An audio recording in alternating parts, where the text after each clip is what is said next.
Screwcock here, and I just really quickly want to talk about our topic for this half term, which is all about revolution, exploring the Victorian era in Great Britain.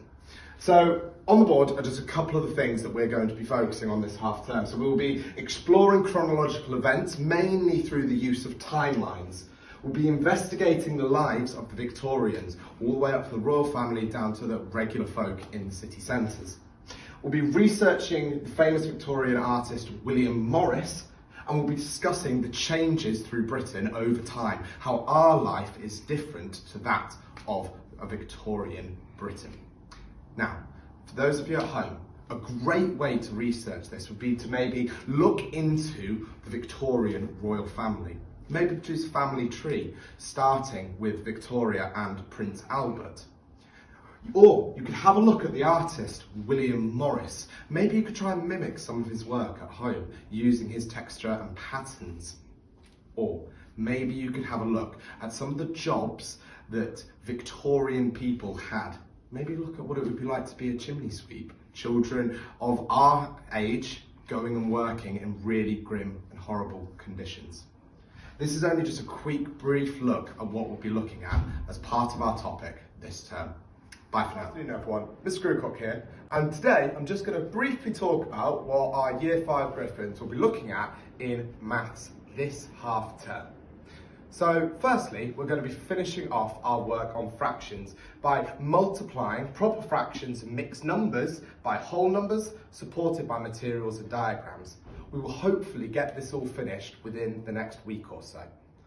Then we're going to be moving on to fractions as decimals and percentages.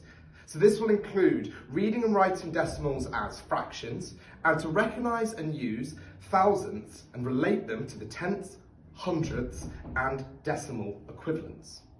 We'll then be moving on to rounding decimals within 2 decimal places to the nearest whole number and to 1 decimal place. And then reading, writing, ordering and comparing numbers with up to 3 decimal places.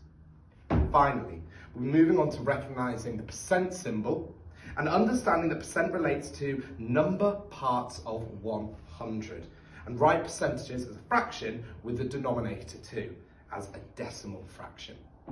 Now, today I just thought, just to get us ready for this, I'll just quickly go over decimals of up to 2 decimal places. So if we take a look at the board behind me, I've got a representation here of a number with 2 decimal places. We have a look at our ones column. Our ones column is blank, there's nothing in there. Well, if we're writing a number that has got no ones, we can't just leave this blank. We need to put a place value holder. So down here, I'm just going to write the number 0. We've got no ones. Now, to the right of this, we have got what is known as our decimal point.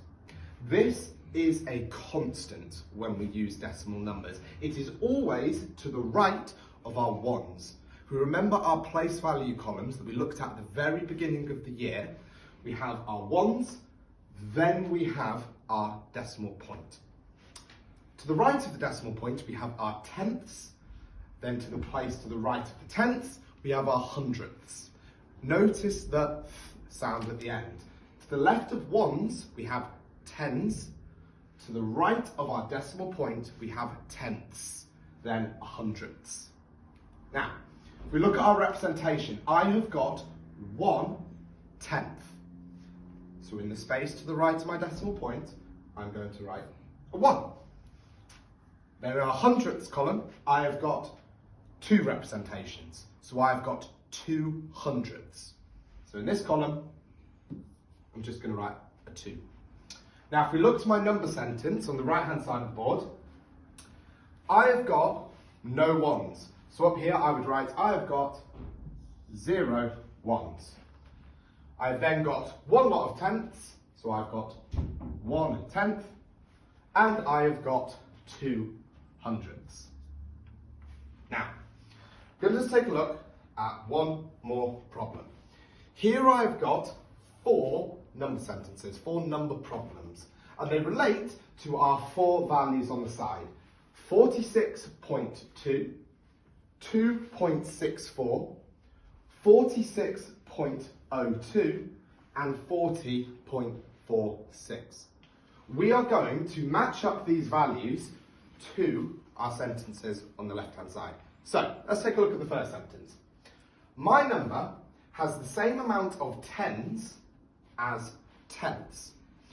Well, if I just draw a very quick place value chart at the bottom, here are my ones, I've got the decimal point to the right of it, then I've got my tenths and my hundredths. To the left of my ones, I've got my tens. Notice the difference there between tens and tenths. So, whatever number is in my tens column, this one here, it has to be the same as whatever is in my tenths column. So, I need to have a look at my my values on the right. Well, I can see that 40.6, if I was to, 0.46, sorry, if I was to write that here, both my tens and my tenths have a value of 4. So that would match up there. Now, my next sentence. My number has 1 decimal place. Well, if I have a look here, after the decimal point, I've got 2 numbers there. After the decimal point, I've got 2 numbers there.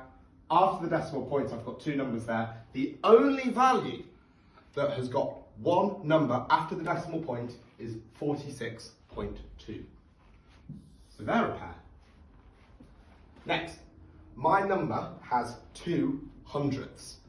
Okay, if I write my place value chart again, the hundredths is 2 steps over to the right of my decimal point. So I'm going to be looking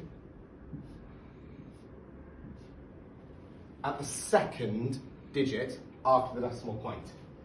My number has 2 hundredths. Well, there is only 1 number here, which has got 2 in the hundredths column, and that would be 46.02.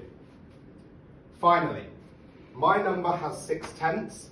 If I look here, my last remaining number has got a 6 in that tenths column. If I was to write that into my place value chart, it'd be 2.64. 6 lots of tenths.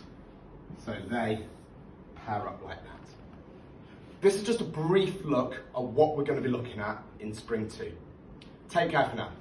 Hello everybody, it's Mrs. Quick here and I'm here to talk about our English for the next half term. To begin with, we're going to be looking at instructions. And to write instructions, we need to look at something called imperative verbs. So I'm going to show you really quickly what an imperative verb is. As we know, a verb is an action word, okay? And an imperative verb is, it's an action verb, but it's what we do with it. A lot of people call them bossy verbs because they tell you what to do. They're commands and they're usually found at the start of a sentence. Let me show you what I mean. For example, eat your lunch, tidy the cloakroom, write today's date, walk home after school. Those words are all bossy verbs, imperative verbs. They tell you what to do. Go and buy our crisps, eat your lunch, tidy the cloakroom, write today's date, walk home after school. In each of these commands, the imperative verb tells the person what action they need to take, and that's what it's all about, showing you what action we need to take. Spotting the imperative verb, okay, go outside to play. Go, it's a verb, it's a bossy verb, it's telling us what to do. The same with spot the difference. Ask your dad what he thinks. Kick the ball into the goal. Surprise your friends. These are all words that we'll be looking at when we do our instructions. Other places you might find them are in persuasive adverts, sets of instructions, recipes. Now, that's a really good place to look for imperative verbs because they will give you a command at the start of each sentence. And in conversations, okay? To help your children, it would be lovely if they could actually look at where instructions are used. I've talked about recipes. Where else might they find imperative verbs?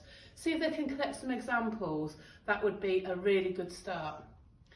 Later on in the half term, we'll be looking at Shakespeare. We'll be looking at Macbeth. Macbeth's a really, really gripping story, and it's one that the children will really enjoy. As a book, we'll be looking at a book called Street Child for this half term in Year 5. Street Child fits in really well with our topic. It's a story about a Victorian orphan and his links later on with Dr. Bernardo. It's looking like a really busy term. I really do hope the children enjoy it. Thank you very much.